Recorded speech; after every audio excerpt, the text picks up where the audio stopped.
Hi guys, it's Cozy Book Babe. We're back for the next couple chapters of The Assassin's Blade. Chapter 3. It took them 5 minutes to search the cramped room for any spy holes or signs of danger. 5 minutes for them to lift the framed paintings on the wood-paneled walls, tap at the floorboards, seal the gap between the door and the floor, and cover the window with Sam's weather-worn black cloak. When she was certain that no one could either hear or see her, Selena ripped off her hood, untied the mask, and whirled to face him. Sam, seated on his small bed, which seemed more like a cot, raised his palms to her. "Before you bite my head off," he said, keeping his voice quiet just in case, "let me say that I went into that meeting knowing as little as you." She glared at him, savoring the fresh air on her sticky, sweaty face. "Oh, really? You're not the only one who can improvise." Sam kicked off his boots and hoisted himself farther onto the bed. "That man's as much in love with himself as you are. The last thing we need is for him to know that he had the upper hand in there." Selena dug her nails into her palms. "Why would Arobynn send us here without telling us the true reason? Reprimand Rolf for a crime that had nothing to do with him? Maybe Rolf was lying about the content of the letter." She straightened. "That might very well be." "He was not lying about the content of the letter, Selena," Sam said. "Why would he bother? He has more important things to do." She grumbled a slew of nasty words and paced, her black boots clunking against the uneven floorboards. Pirate lord, indeed. This was the best room he could offer them. She was a Darlin's assassin, the right hand of Arobynn Hamel, not some backstreet harlot. "Regardless, Arobynn has his reasons." Sam stretched out on his bed and closed his eyes. "Slaves," she spat, dragging a hand through her braided hair. Her fingers caught in the plate. "What business does Arobynn have getting involved in the slave trade? We're better than that. We don't need that money." Unless Arobynn was lying, unless all of his extravagant spending was done with non-existent funds, she'd always assumed that his wealth was bottomless. He spent a king's fortune on her upbringing, on her wardrobe alone. Fur, silk, jewels, the weekly cost of just keeping herself looking beautiful. Of course, he'd always made it clear that she was to pay him back, and she'd been given him a cut of her wages to do so. But maybe Arobynn wanted to increase what wealth he already had. If Ben were alive, he wouldn't have stood for it. Ben would have been as disgusted as she was. Being hired to kill corrupt government officials was one thing, but taking prisoners of war, brutalizing them until they stopped fighting back, and sentencing them to a lifetime of slavery? Sam opened an eye. "Are you going to take a bath, or can I go first?" She hurled her cloak at him. He caught it with a single hand and tossed it to the ground. She said, "I'm going first." "Of course you are." She shot him a dirty look and stormed into the bathroom, slamming the door behind her. Of all the dinners she'd ever attended, this was by far the worst. Not because of the company, which was, she grudgingly admitted, somewhat interesting, and not because of the food, which looked and smelled wonderful, but simply because she couldn't eat anything, thanks to that confounded mask. Sam, of course, seemed to take second helpings of everything solely to mock her. Selena, seated at Rolf's left, half hoped the food was poisoned. Sam had only served himself from the array of meats and stews after watching Rolf eat some himself, so the likelihood of that wish coming true was rather low. "Mistress Sardovian," Rolf said, his dark brows rising high in his forehead, "you must be famished. Or is my food not pleasing enough for your refined palate?" Beneath the cape and the cloak and the dark tunic, Selena was not just famished, but also hot and tired. And thirsty. Which, combined with her temper, usually turned out to be a lethal combination. Of course, they couldn't see any of that. "I'm quite fine," she lied, swirling the water in her goblet. It lapped against the sides, taunting her with each rotation. Selena stopped.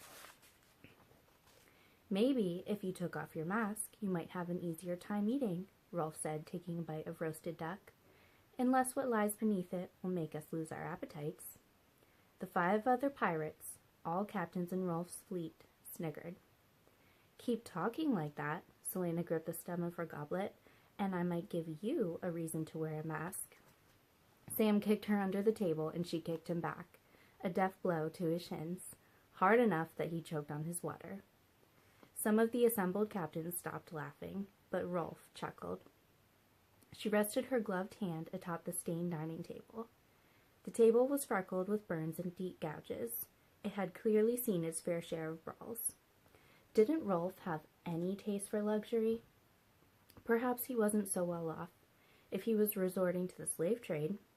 But Arobin was as rich as the king of Adarlan himself. Rolf flicked his sea-green eyes to Sam, who was frowning yet again. "Have you seen her without the mask?" Sam, to her surprise, grimaced. "Once." He gave her an all too believably wary look, and that was enough. Rolf studied Sam for a heartbeat, then took another bite of his meat. "Well, if you won't show me your face, then perhaps you'll indulge us with the tale of how exactly you became protege to Arobin Hamel." "I trained," she said dully, "for years. We aren't all lucky enough to have a magic map inked on our hands. Some of us had to climb to the top." Rolf stiffened, and the other pirates halted their eating. He stared at her long enough for Selena to want to squirm, and then set down his fork. Sam leaned a bit closer to her, but, she realized, only to see better as Rolf laid both of his hands, palm up, on the table. Together, his hands formed a map of their continent, and only that. "This map hasn't moved for 8 years. His voice was a low growl. A chill went down her spine. 8 years. Exactly the time that had passed since the Fae had been banished and executed, when Adarlan had conquered and enslaved the rest of the continent and magic had disappeared. "Don't think," Rolf continued, withdrawing his hands, "that I haven't had to claw and kill my way as much as you." If he was nearly 30, then he'd probably done even more killing than she had, and from the many scars on his hands and face, it was easy to tell that he'd done a lot of clawing. "Good to know we're kindred spirits," she said. If Rolf was already used to getting his hands dirty, then trading slaves wasn't a stretch. But he was a filthy pirate.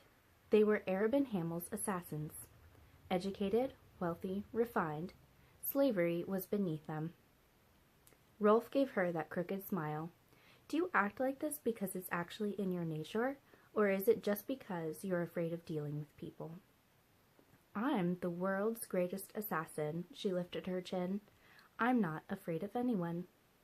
"Really?" Rolf asked. "Because I'm the world's greatest pirate, and I'm afraid of a great number of people. That's how I've managed to stay alive for so long." She didn't deign to reply. Slave-mongering pig. He shook his head, smiling in exactly the same way she smirked at Sam when she wanted to piss him off. "I'm surprised Arobin hasn't made you check your arrogance," Rolf said. "Your companion seems to know when to keep his mouth shut." Sam coughed loudly and leaned forward.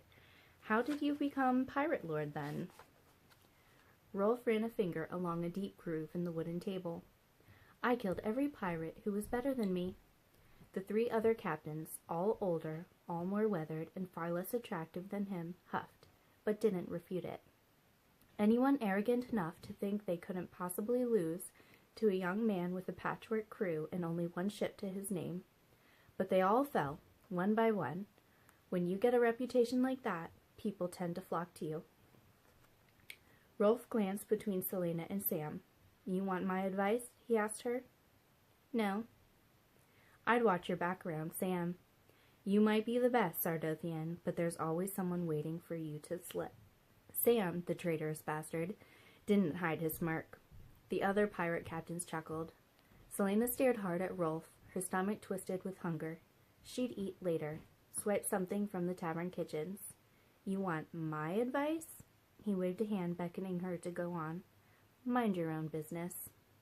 Rolf gave her a lazy smile. "I don't mind Rolf," Sam mused later into the pitch darkness of their room. Selena, who'd taken first watch, glared toward where his bed lay against the far wall. Of course you don't, she grumbled, relishing the free air on her face. Seated on her bed, she leaned against the wall and picked at the threads on the blanket. He told you to assassinate me. Sam chuckled. It is wise advice. She rolled up the sleeves of her tunic. Even at night, this rotten place was scorching hot. Perhaps it isn't a wise idea for you to go to sleep then. Sam's mattress groaned as he turned over.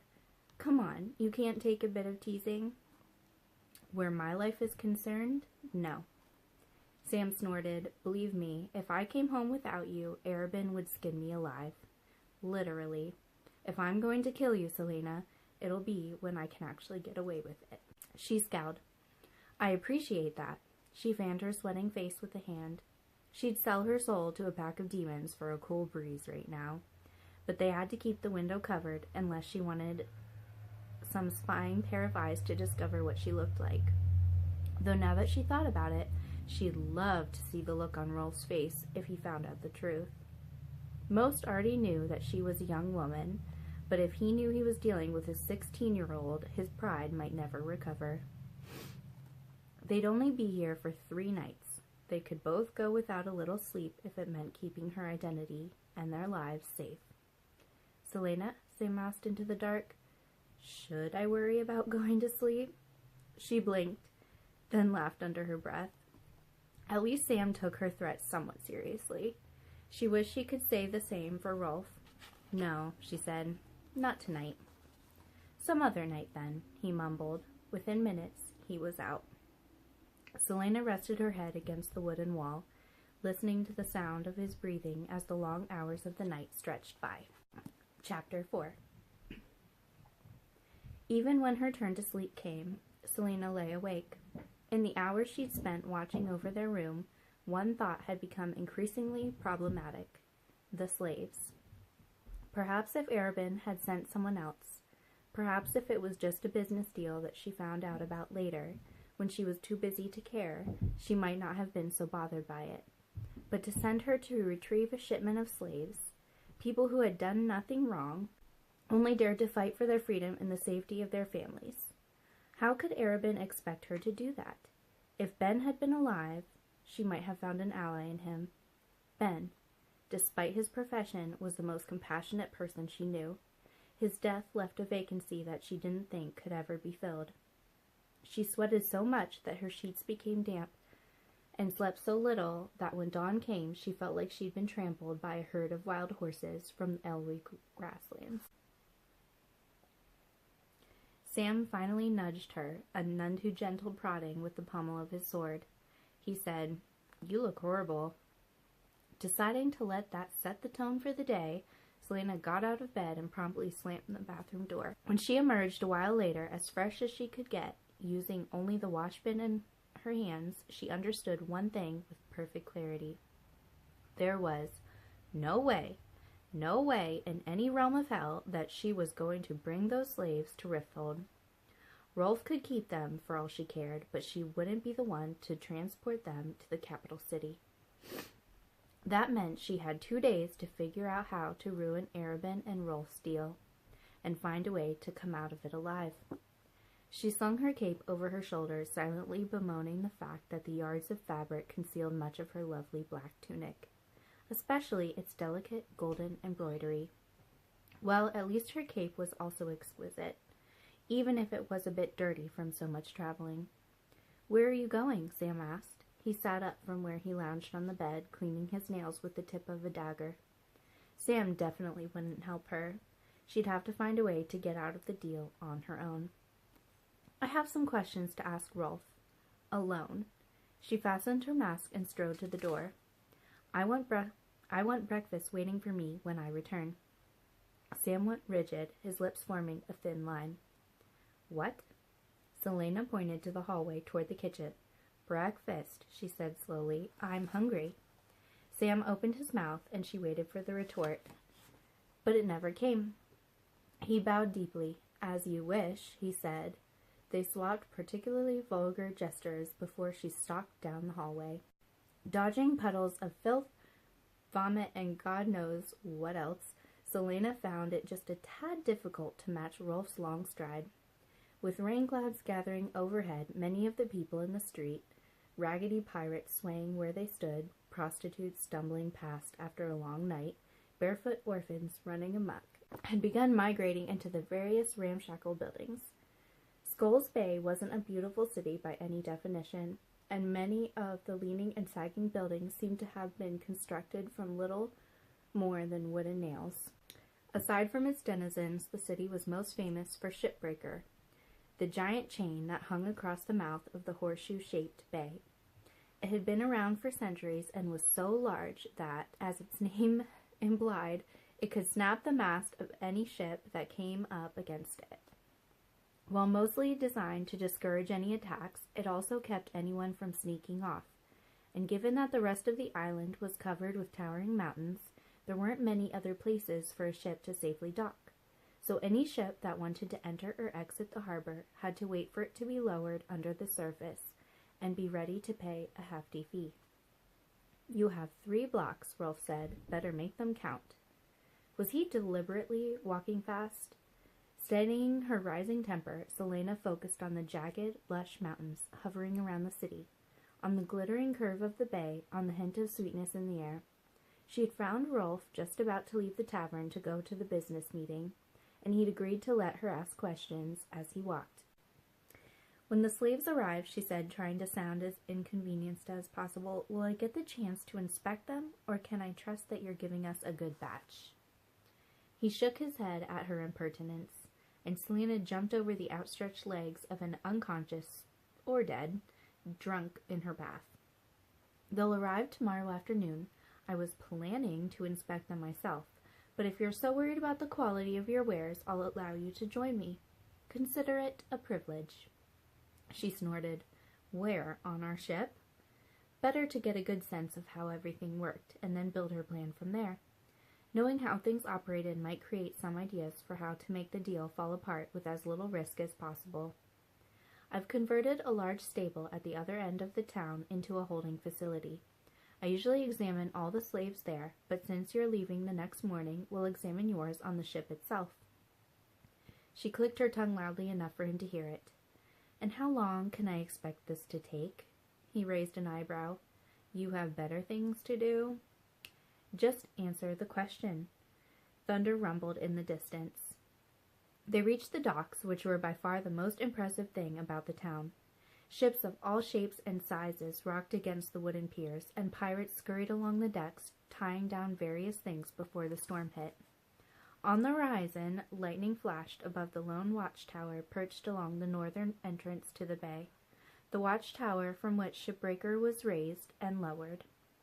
In the flash, she'd also seen the 2 catapults atop one of the tower landings. If Shipbreaker didn't destroy a boat, then those catapults finished the job. "Don't worry, Mistress Sardothian," Rolf said, striding past the various taverns and inns that lined the docks. They had 2 blocks left.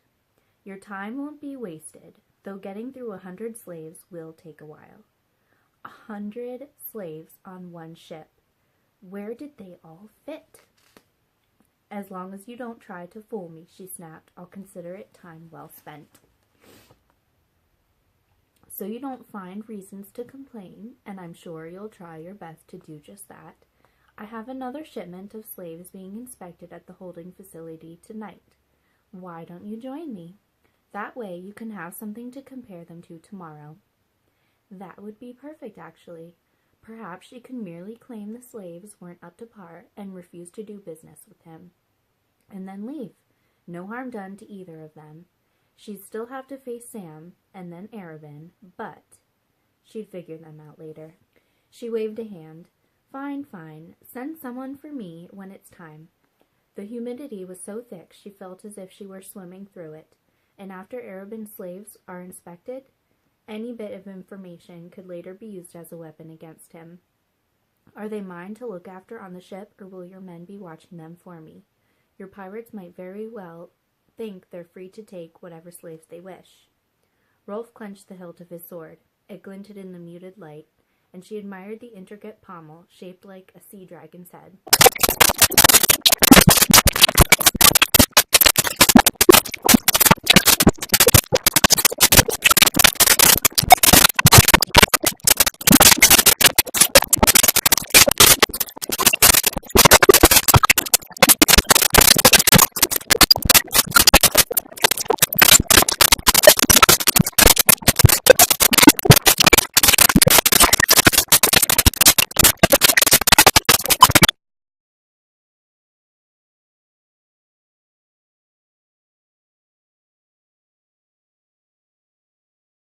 I'm sure you're eager to return to your clients in Rifthold.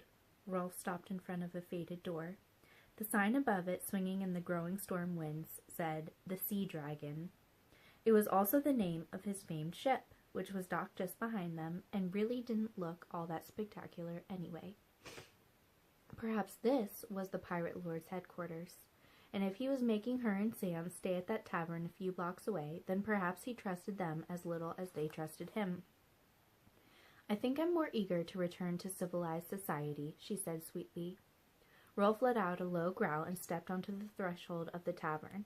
Inside, it was all shadows and murmuring voices, and reeked of stale air. Other than that, she could see nothing.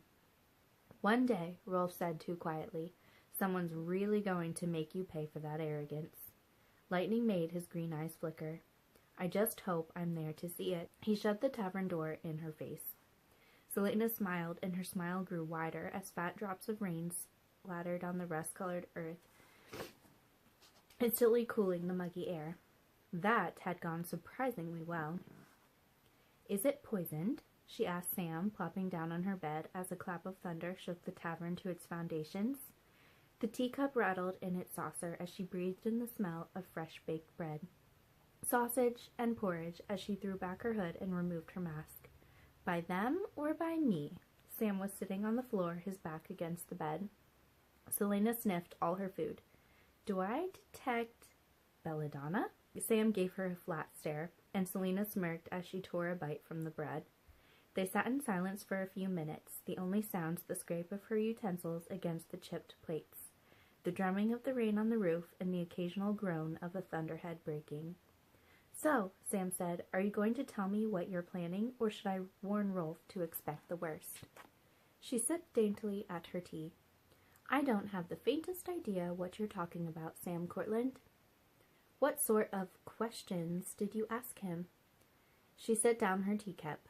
Rain lashed the shutters, muffling the clink of her cup against the saucer. "Polite ones." "Oh, I didn't think you knew what polite meant." "I can be polite when it pleases me." "When it gets you what you want, you mean. So what is it you want from Rolf?" She studied her companion. He certainly didn't seem to have any qualms about the deal. While he might not trust Rolf, it didn't bother him that 100 innocent souls were about to be traded like cattle.